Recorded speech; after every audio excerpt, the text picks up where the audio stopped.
नमस्कार। आज हम बात करने वाले हैं एक ऐसी कमाल की टेक्नोलॉजी की जो साइंस फिक्शन को हकीकत बना रही है, और वो है बायोनिक हाथ। ये सिर्फ मशीनें नहीं हैं, ये इंजीनियरिंग और इंसानी जज्बे का एक बेहतरीन नमूना है जो उम्मीद की एक नई कहानी लिख रहे हैं। सवाल सुनने में बहुत सीधा लगता है ना? पर सच तो ये है कि प्रोस्थेटिक्स की पूरी दुनिया बस इसी एक चुनौती का हल ढूंढने में लगी है। एक ऐसा हाथ बनाना जो हमारे असली हाथ की तरह काम कर सके, ये वाकई इंजीनियरिंग की सबसे मुश्किल पहेलियों में से एक है। और इस चुनौती की गहराई वो इस एक नंबर में छिपी है, 27। जी हाँ, हमारे सिर्फ एक हाथ में 27 हड्डियां होती हैं। ये कुदरत की बनाई सबसे कॉम्प्लेक्स और शानदार मशीनों में से एक है। अब इसकी नकल करना जाहिर है कोई बच्चों का खेल तो नहीं होगा। और पता है, यही चुनौती इस फील्ड को इतना रोमांचक बनाती है। देखिए, बात सिर्फ एक खोए हुए अंग को बदलने की नहीं है। बात है किसी को उसकी जिंदगी, उसकी आज़ादी और उसका आत्मविश्वास लौटाने की। तो चलिए, आगे बढ़ने से पहले एक नज़र डालते हैं हमारे अपने हाथ पर। आखिर ऐसा क्या खास है इसकी बनावट में जो इसे कॉपी करना इतना इतना मुश्किल बना देता है? तो एक प्रोस्थेटिक हाथ के 3 मेन गोल होते हैं।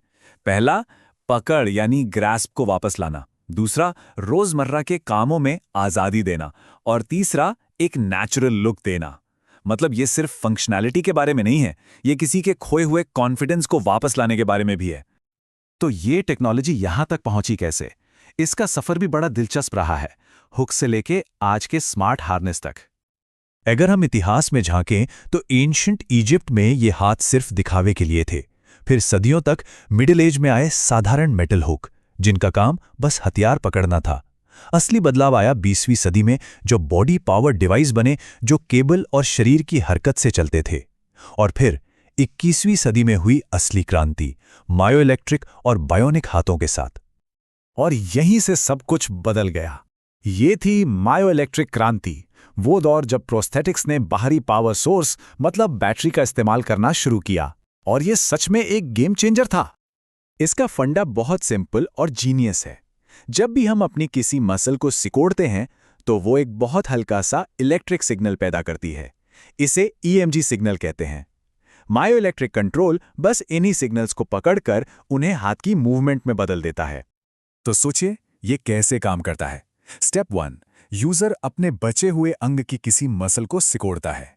स्टेप 2, स्किन पर लगे इलेक्ट्रोड इस इलेक्ट्रिक सिग्नल को पकड़ लेते हैं। स्टेप 3, एक छोटा सा माइक्रो प्रोसेसर उस सिग्नल को एक कमांड में बदलता है। और स्टेप 4, हाथ के अंदर की मोटर्स उस कमांड को मानकर उंगलियों को बंद कर देती हैं। और ये सब पलक झपकते ही हो जाता है। अब ये एक बहुत बड़ा अपग्रेड था। पुराने जो बॉडी पावर्ड हाथ थे वो शरीर की मूवमेंट से चलते थे, जैसे कंधा उचकाने से। वो मजबूत तो थे, पर उनके लिए एक बड़ा सा हार्नेस पहनना पड़ता था।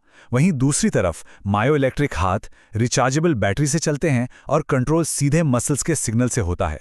मूवमेंट ज्यादा नेचुरल और मेहनत बहुत कम। ये तो हुई मायोइलेक्ट्रिक की बात। पर अब हम आज के दौर में आते हैं, जहां ये हाथ सिर्फ हिलते नहीं बल्कि सोचते और महसूस भी करने लगे हैं। आज के एडवांस्ड बायोनिक हाथ एक असली हाथ की तरह कई अलग अलग तरह की पकड़ बना सकते हैं, जैसे बोतल पकड़ने के लिए पावर ग्रिप या कोई छोटी सी चीज उठाने के लिए प्रिसिजन ग्रिप, चाबी पकड़ने के लिए की ग्रिप या बैग उठाने के लिए हुक ग्रिप। ये हाथ अलग अलग ग्रिप पैटर्न में आसानी से स्विच कर सकते हैं। अब जो बात हम करने वाले हैं वो बिल्कुल किसी साइंस फिक्शन फिल्म जैसी लगती है। हाथ को दिमाग से कंट्रोल करना। हाँ, ये सुनने में भले ही कमाल लगे, पर ये अब हकीकत बन चुका है। ये होता है टीएमआर जैसी एडवांस्ड तकनीकों से। टीएमआर का मतलब है टारगेटेड मसल री-इनोवेशन।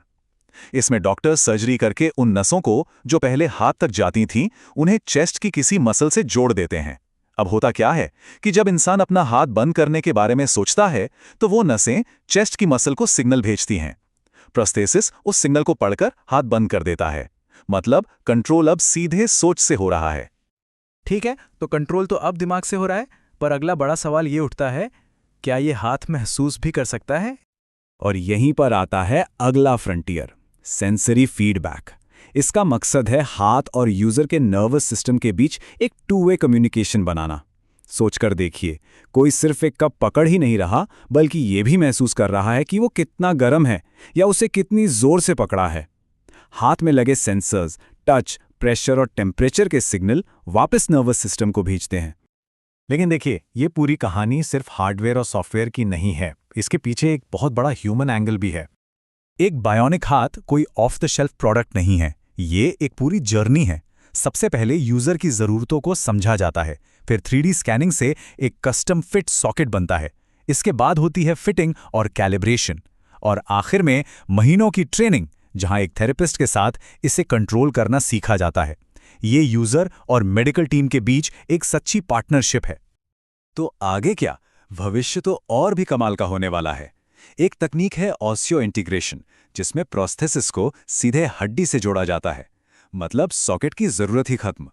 फिर है अडैप्टिव एआई, यानी ऐसे हाथ जो यूजर की आदतों को सीखकर उनके इरादों को पहले ही भांप लेंगे। सॉफ्ट रोबोटिक्स से और ज्यादा फ्लेक्सिबल हाथ बनेंगे, और 3D प्रिंटिंग इस टेक्नोलॉजी को और सस्ता और सुलभ बनाएगी।